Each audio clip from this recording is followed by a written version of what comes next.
Ketika kota Syam berhasil direbut oleh umat Islam, Rasulullah mengutus beberapa sahabat untuk menyerukan ajaran Islam dan mengajarkan Al-Quran kepada orang-orang yang ada di sana. Di antara Rasulullah utus adalah Abu Darda ke Damaskus dan Ubadah ke Palestina. Atas perintah Rasulullah itu, kemudian ia menetap di Palestina sebagai pendakwah untuk mengenalkan Islam dan mengajarkan kepada mereka. Bertahun-tahun ia menetap di Palestina sebagai pendakwah, hingga akhirnya mayoritas masyarakat di tempat tersebut menjadi Muslim. Tidak berselang lama dari hal itu, kemudian Ubadah bin Samit mendapat perintah dari Nabi agar ia menjadi pemimpin di Palestina. Berikut adalah sifat-sifat Ubadah bin Samit. 1. Pelindung Rasul. Beliau sering pulang penuh luka untuk melindungi Rasul ketika perang. 2. Pengumpul hadis. Beliau mengumpulkan 181 hadis, 6 di antaranya disetujui Bukhari Muslim. Pintar diplomasi dan anti suap, seperti kisah berikut. Suatu hari Raja Muqawqis tampak terkejut melihat sosok berkulit gelap dengan postur tinggi.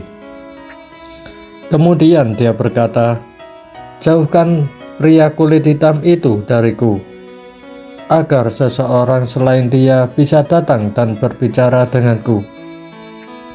Kemudian delegasi lain menjawab, "Sesungguhnya orang kulit hitam itu adalah yang terbaik di antara kami dalam hal pengetahuan dan pendapat. Dia adalah pemimpin kami." Amirul Mukminin menyuruhnya melakukan sesuatu yang diperintahkan kepadanya, dan kami diberitahu agar tidak bertentangan dengan pendapat dan kata-katanya. Muqawqis menjawab, "Bagaimana Anda ingin orang kulit hitam ini menjadi yang terbaik dari Anda, sedangkan orang kulit putih lebih mulia?"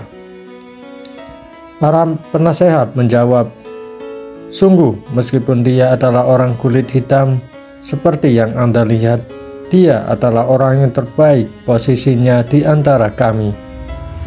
Dia juga yang terbaik dalam pikiran dan penglihatan, dan kami tidak memiliki masalah dengan kulit hitamnya."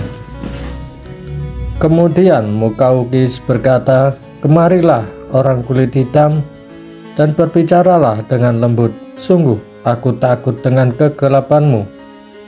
Jika kata-katamu kasar, ketakutan itu bertambah."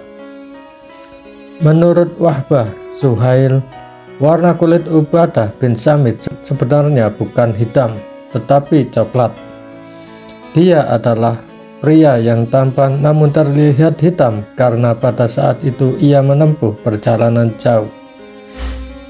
Negosiasi dilanjutkan.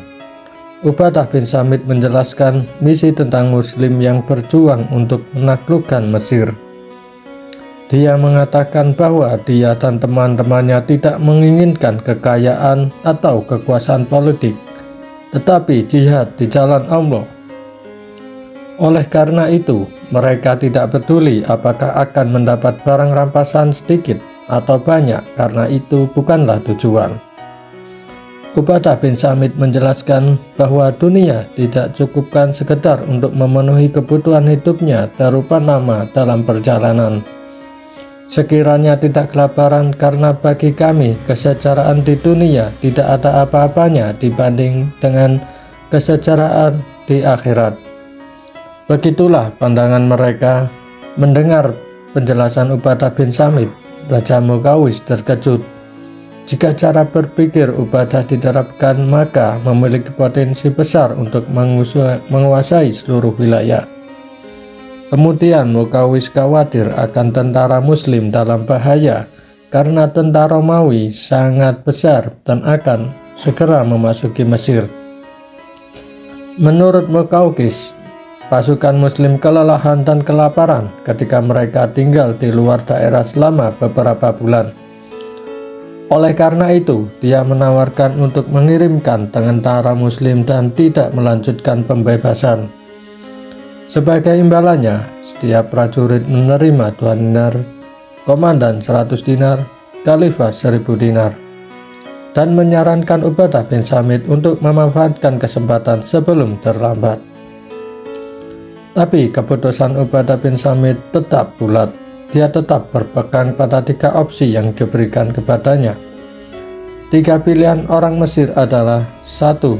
Masuk Islam, hak dan kewajiban sama dengan muslim lainnya.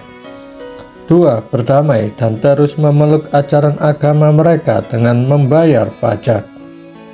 Jika tidak keduanya, maka perang adalah opsi ketiga. Pemimpinnya Amr bin As memintanya untuk memberikan pilihan lain selain hal tersebut. Ubadah bin Samit menolak pernyataan bahwa pasukan muslim telah habis. Menurutnya, kekuatan Islam berada dalam situasi sebaliknya. Jika pasukan Romawi datang, alih-alih takut, Ubadah akan senang. Jika demikian, tanah jihad lebih terbuka. Bahkan kematian tentara muslim tidak terlalu ditakuti karena surga menanti mereka. Raja Muqawqis belum mengambil keputusan atas 3 opsi yang diajukan. Kemudian bertanya, apakah tidak ada pertawaran lain selain 3 opsi sebelumnya? Tidak, kata Ubadah sambil mengangkat tangannya. Setelah berunding secara alot, kedua belah pihak kemudian tidak menemukan titik temu, melainkan berdebat. Muqawqis dan prajuritnya bergegas menyelamatkan diri pasukannya tidak menahan serangan pasukan muslim. Dan pada akhirnya ia memutuskan untuk berdamai dan membayar pajak seperti opsi kedua yang ditawarkan Ubadah bin Samit. Berdasarkan kisah ini, Ubadah dinobatkan sebagai salah satu tokoh terbaik dalam sejarah politik Islam. Sebagian besar ulama Mesir mengklaim bahwa Mesir dibebaskan oleh perjanjian damai. Peran Ubadah bin Samit sangat penting, terutama karena ia dipercaya sebagai diplomat muslim berunding dengan Raja Muqawqis. Kebijaksanaan dan ketelitiannya dalam mengambil keputusan dan sikapnya yang elegan tidak lepas dari pemahamannya yang mendalam tentang ajaran Islam.